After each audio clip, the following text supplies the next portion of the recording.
Euclid of Alexandria was a mathematician of ancient Greece. He is sometimes called the father of geometry because he could always draw a perfect circle on his very first try. Just kidding, it's because he was a very influential person in the development of geometry and created one of the most complete and informative math textbooks of his time.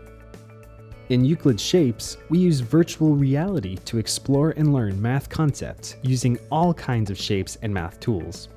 Let's start out by going over some of the tools and functions of this application. On the left, we have our home control bar, filled with functions you'll likely recognize from other Z-Space learning applications.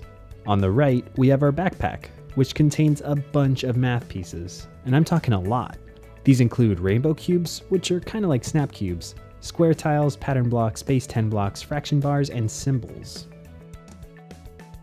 Sometimes you may open a pre-built activity that has limits set on the backpack of supplies, causing some of your objects to be grayed out. But if you're not doing an activity and simply freestyling in the sandbox mode of Euclid Shapes, all of the materials and functions should be available and unlimited.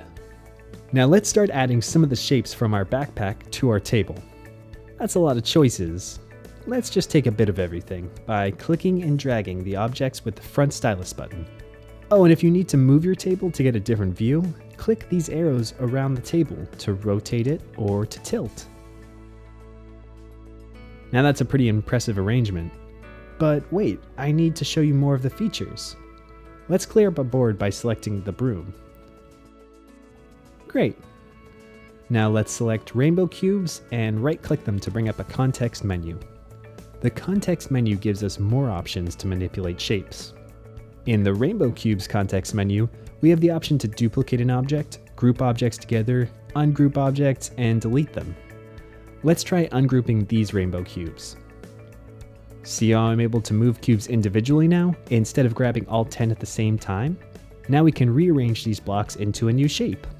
Select multiple cubes by clicking with the left stylus button. Notice how they're a lighter color? That means that they're selected. Now we can right-click and select Group, and voila, we just grouped these cubes into this new shape.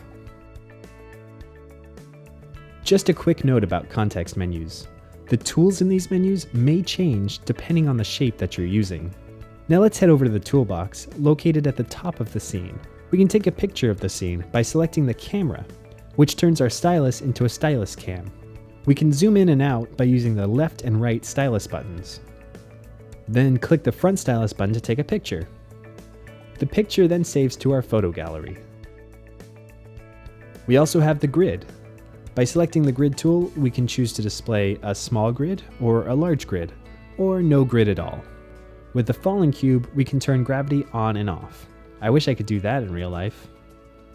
When opening pre-built activities in Euclid Shapes, you may be asked to answer a question with text, like this, or with a photo, which you can get by clicking on this camera.